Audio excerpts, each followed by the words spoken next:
For the past 6 years, every January 5th, I've sent money to my son-in-law so he could raise my grandchild. Not because I'm wealthy, but because I believed it was the only way to hold on to the one thing I had left after my daughter vanished from my life. He always used the same tone. "Don't worry, Dad. I'm taking good care of her. I just need a little help, so she won't go without." And I, like so many fools blinded by love, kept sending it. Regularly. Quietly. Trusting him. Until yesterday, I took my granddaughter out for ice cream at the park. She sat closer to me than usual, her hands freezing cold.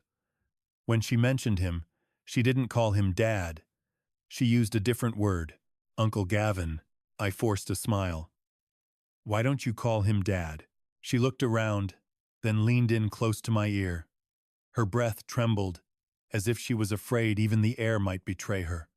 And then, she whispered one sentence that made me freeze. "Grandpa, that man isn't my dad." At first, I thought I'd misheard her, but she clutched my shirt tighter, her eyes filling with tears. "I'm not allowed to say it. If he finds out, he'll get mad." In that moment, the 6 years of money I'd sent no longer felt like help. It turned into a horrifying question. So who, exactly, have I been paying all this time? 6 years ago, on the day my daughter disappeared, a man named Gavin showed up at my door with a baby in his arms. He cried at the right moment, trembled just enough, and said exactly what would break anyone's heart. "Dad, Emily's gone. All she left behind is this child. I'll raise her, I swear, but I can't do it alone." Ooh, I didn't see a single proper document that day. All I saw was a child who needed an adult, and I, like any grandparent, chose the easiest thing: to believe. Gavin built me a clean, convincing story. Emily had died in an accident. Everything was chaotic. The paperwork was still being processed. He needed money to stabilize things: housing, childcare, leftover hospital bills. He didn't ask once. He asked with a plan. A fixed amount every year to raise her properly. I agreed. Because I thought, better to pay than let my granddaughter go without. But what did I get in return? A few rushed photos, a quick phone call on holidays, and over time, fewer and fewer chances to see the child. Every time I asked to visit, Gavin had an excuse. "She's asleep. She's in therapy. If you come, she'll miss her mom." Back then, I thought he was being considerate. Now I understand. It was control. And after that whisper in the park yesterday, a humiliating truth hit me. I've been paying for 6 years, and I'm not even sure whether I was supporting my granddaughter or funding a man who was pretending to be someone he's not. That night, I didn't call Gavin. Calling him now would only give him time to build another layer of lies. I did something harder. I listened to the child. The next morning, I took my granddaughter out for breakfast. I didn't ask, "Does Gavin hurt you?" or anything that might scare her. I kept it light, like small talk about school. "What's your name?" She answered automatically. "Ava." I nodded, then asked gently, "And when you were little, what did your mom call you?" Said. She blinked, pressed her lips together, then spoke quietly, like she was pulling out a forbidden memory. "Mom called me Lily." I froze. Ava and Lily weren't nicknames. They were completely different. I kept my voice steady. "What about your real dad? Do you remember what she called him?" She looked down at the table, twisting her spoon, then whispered, "I remember. Ben." Mom said Ben. That was the moment I knew I couldn't afford to move slowly anymore. I took her home and told her one very clear thing. "If Gavin asks, you say you were studying with me. Don't mention today." Back at my house, I pulled out 6 years of emails, transfers, messages. But this time, I didn't look at the money. I looked at what actually mattered: the records. I called her school and asked to confirm the legal guardian. They followed their usual process, then hesitated. In our records, the father isn't Gavin. The listed guardian is G. Carter. I hung up. My heart was pounding. Gavin, Carter, Ben, Lily. The pieces were starting to come together. And I understood. The story of a son-in-law raising my grandchild might have been nothing more than a cover.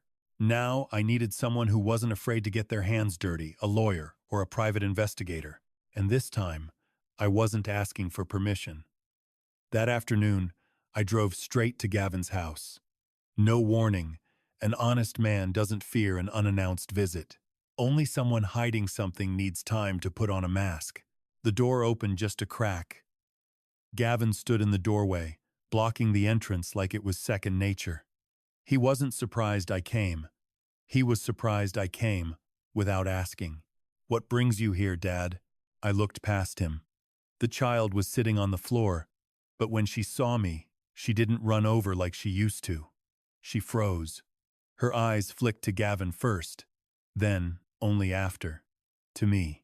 That wasn't politeness. That was fear. I said it plainly. "I want to see her documents. Birth certificate. School records. I need an update." Gavin smiled, but it didn't reach his eyes. "It's all a mess, Dad. No need for you to get involved. I've got it handled." I didn't move. "I want to see them. Now." His face changed. Just for a second, but it was enough. He stepped out, pulling the door closed behind him without thinking, like he didn't want me seeing what was inside. "Are you questioning me?" he snapped. "Do you even know what that child's been through? You'll only scare her. He main grossed tens of 70. I looked him straight in the eye. "What scares her is the way you keep her quiet." Right then, his phone buzzed. He glanced at the screen and turned slightly away to hide it. Then, instantly, his voice softened, smooth as butter. "Dad, since you're here, I'll just say it. I need more money this month. Tuition, therapy. I can't cover it on my own." I nodded, calm on the surface. "All right, I'll see what I can do." But in my head, one thing locked into place. This man wasn't afraid of losing money. He was afraid of being exposed. And if he wasn't the child's father, then the next question was unavoidable. Who is this child? Really, and where is her mother? That night, I didn't go straight home. I drove to the school's administrative office instead.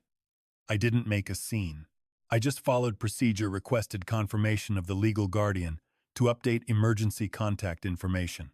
The staff member politely handed me a printed summary. I looked at the line labeled "Father, Guardian," and my stomach dropped.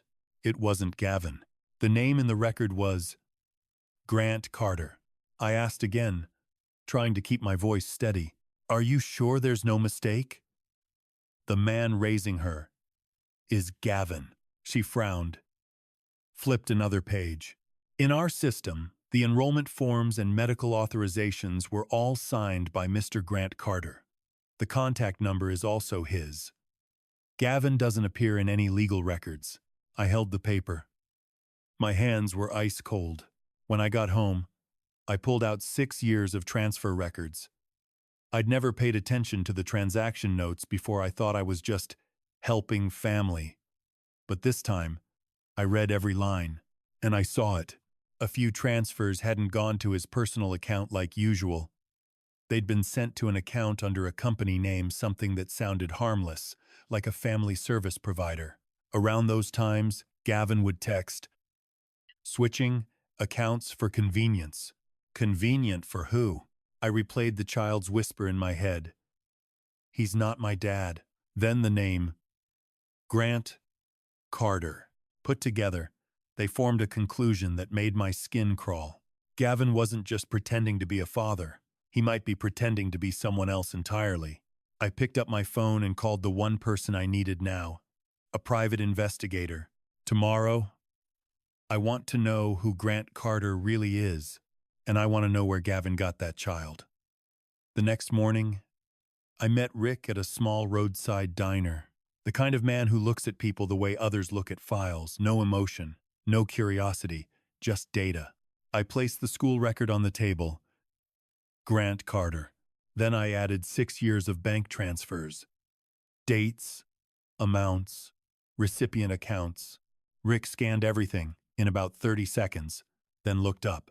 "You're not paying to raise your grandchild," he said flatly. I clenched my jaw. "Who is Grant Carter?" Rick gave a faint smirk. "Two possibilities. 1. Gavin's using a fake name. 2. Grant Carter is real, and Gavin's just the front man." I pressed on. "And the child?" Rick didn't answer right away. Instead, he asked, "Does the child have a birth certificate? Have you ever seen the original?" I went silent. "That was my mistake, 6 years of it." Rick tapped the table lightly. "Listen carefully. If the kid says, 'He's not my dad,' and the school records don't list Gavin, then you could be looking at identity fraud or unlawful custody. You don't need anger right now. You need proof." Then he laid out a 3-step plan, clean and sharp as a blade. First, trace Grant Carter address, background, any criminal history, document trail. Second, obtain an official copy of the birth certificate directly from government records, no going through Gavin. Third, put Gavin under surveillance, who he meets, where he goes, whether there are repeated drop points or cash exchanges. I swallowed. "And if this turns out to be kidnapping?" Rick looked me dead in the eye, voice cold and steady. "Then you don't get to make a single mistake. Because if you do, he disappears. And he takes the child with him." I left the diner with one thing crystal clear. From this moment on, I wasn't a naive grandfather anymore. I was the man about to drag a fake identity into the light, before it had the chance to erase itself completely. That night, Rick told me one thing. Don't question her like an interrogation. Kids shut down when they're scared. The next morning, I took my granddaughter out for a walk. I handed her a small notebook and a set of colored pencils. "Draw your family for me." She drew me, drew herself. Then she drew a man. But she didn't write Dad. She wrote a name, Ben. I swallowed the lump in my throat. "Who's Ben, sweetheart?" She hesitated, then spoke softly. "Ben is my dad. I remember how his shirt smells. He used to lift me up high. But Uncle Gavin says I shouldn't talk about him. I remember. I shouldn't talk about him." I kept my voice light, almost like the wind. "And where's your mom?" She glanced around, then whispered, "I don't know. Uncle Gavin says she went far away. But," I heard him tell someone, "if the kid remembers, everything falls apart." I took her home.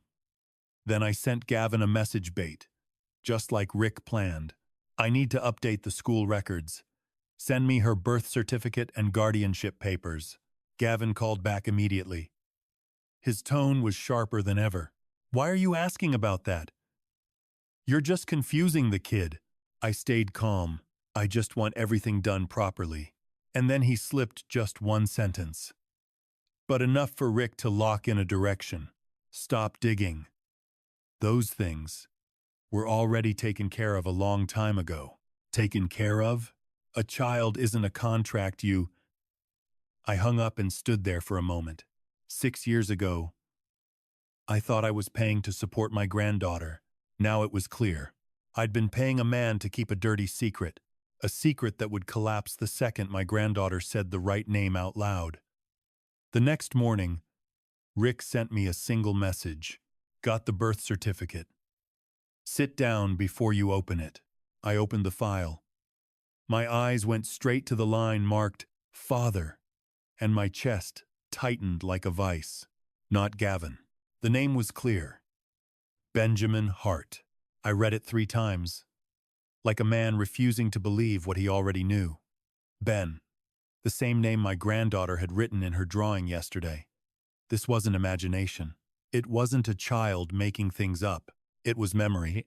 But that wasn't the end of it. Rick called. His voice was as cold and steady as ever. Now here's the interesting part. Grant Carter, the name on the school records, isn't a doctor or any kind of legitimate guardian. It belongs to a guy who sells paperwork, services. His registered address? A rented mailbox. End quote. I tightened my grip on the phone. Then who is Gavin? Rick didn't hesitate.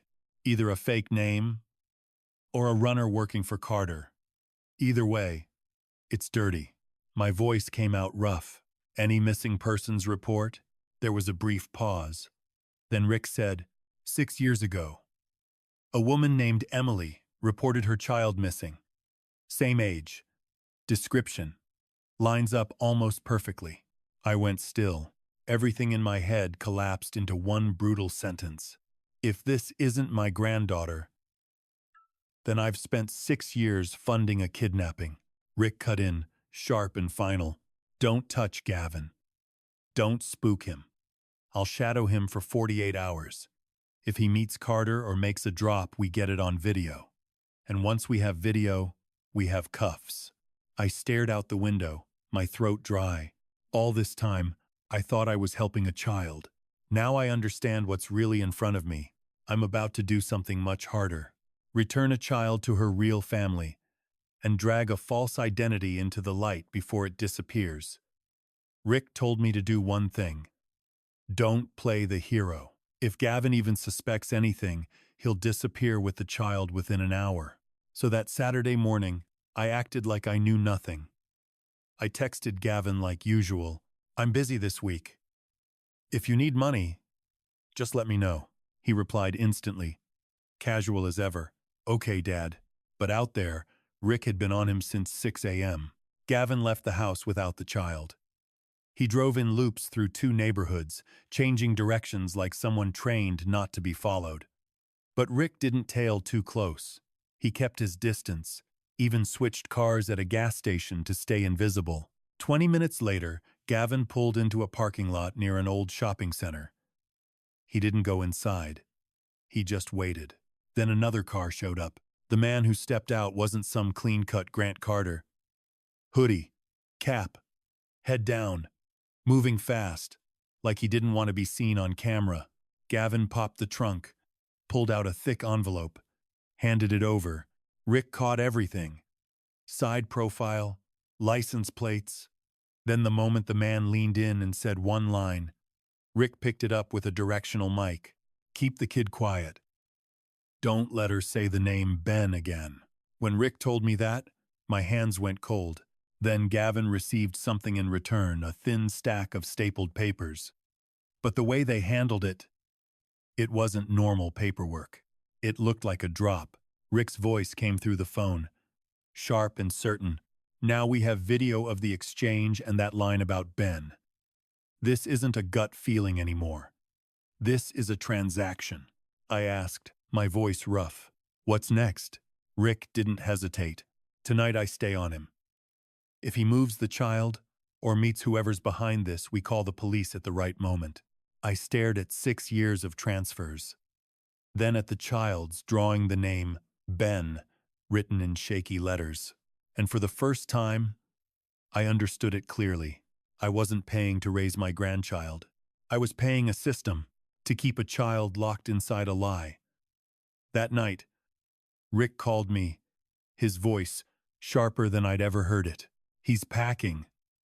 Not normal packing. He's preparing to disappear. I shot up like I'd been electrocuted. I texted Gavin immediately, trying to stall him. I've managed to arrange more money. Let's meet tomorrow to sign papers. Don't go anywhere. His reply came back short. Okay, but Rick didn't buy it. He stayed locked on the house. At 11 p.m., the lights inside Gavin's place flickered on and off. Shadows moved past the windows. A suitcase was dragged out to the car. And then, the thing that made my blood run cold, Gavin carried the child outside. She wasn't in pajamas. She had a coat on, shoes, her hair tied in a rush. This wasn't a trip. She was being moved. Rick's voice dropped to a whisper through the phone. Get here now. I've called the police, but they need 2 minutes. 2 minutes can be a lifetime. I drove like a madman. My heart was pounding so hard it hurt. When I turned onto Gavin's street, his engine was already running. The child sat in the back seat, her face pressed against the window, eyes wide like an animal trapped in a cage. I slammed my hand against the driver's window. Stop. Gavin flinched, then instantly switched tone. What are you doing?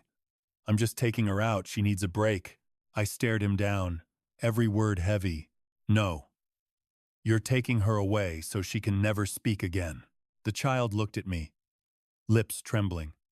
Then she whispered through the crack of the door, one sentence that cut everything open. Grandpa. My name is Lily. My dad is Ben. And right then, sirens exploded at the end of the street. Red and blue lights washed over Gavin's face. He went pale. He tried to hit the gas, but Rick's car blocked him in. Police swarmed in, shouting commands.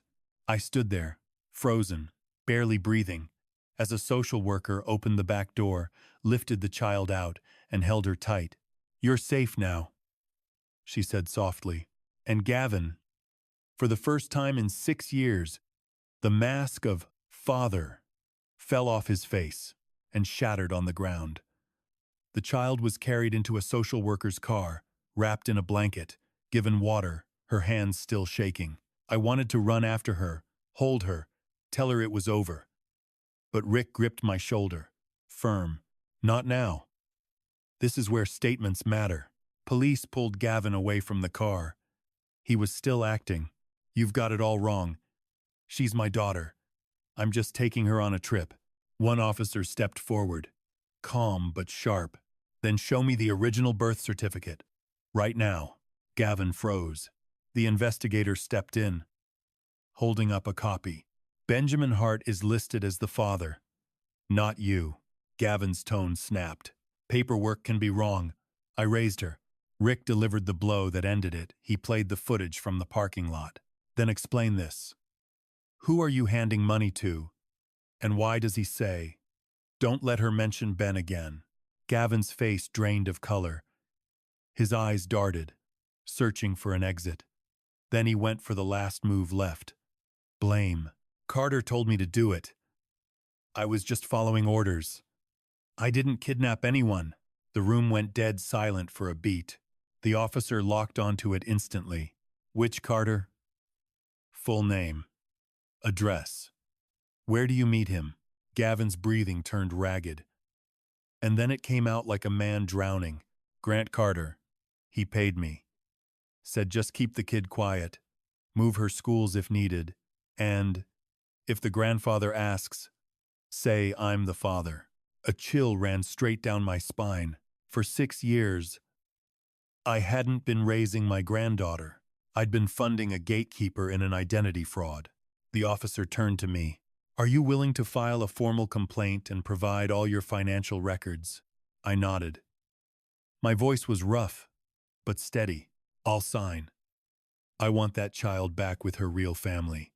And I want Carter, with nowhere left to run. Outside in the car, the child looked at me through the window, her lips trembling. Grandpa, don't let him take me again. I lowered my head and answered like a promise carved in stone. No one's taking you anywhere again. No one.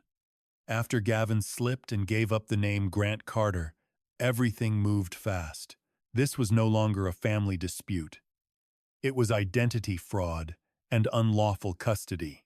An investigator brought me into a small room and laid out 2 choices in front of me. Sign over all 6 years of bank records. Agree to a DNA test to confirm whether the child was actually my granddaughter. I stared at the DNA form, my hands stiff, not because I was afraid of the result, but because I was afraid I had loved the wrong story. A social worker stepped in, voice gentle. She keeps calling herself Lily, and she mentions Ben, like it's a real memory. The investigator turned his laptop toward me. On the screen was a case file from 6 years ago, missing child report. A photo, age, height, a small birthmark near the temple. It matched so closely I had to swallow hard. That family has been searching for their daughter for 6 years, he said. And the father's name is Benjamin Hart. My ears rang. Ben. Again. That was it. I signed. I signed the financial records. I signed the DNA consent. I signed the formal complaint against Grant Carter. Because at this point, there was no more saving face. No more avoiding trouble. If Lily was a kidnapped child, every minute mattered.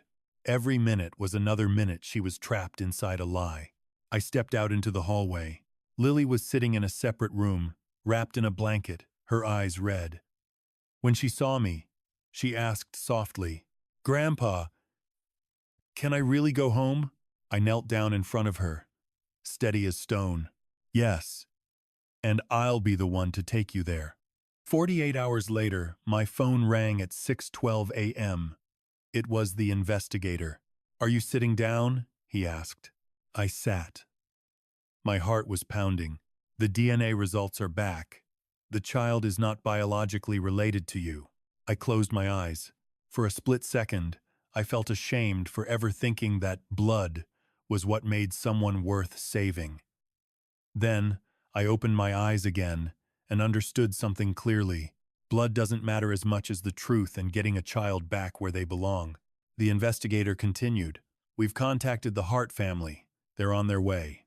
When the meeting room door opened, a man and a woman walked in like shadows of themselves, drained, worn thin by years of searching. They saw Lily. The woman collapsed, covering her face, sobbing.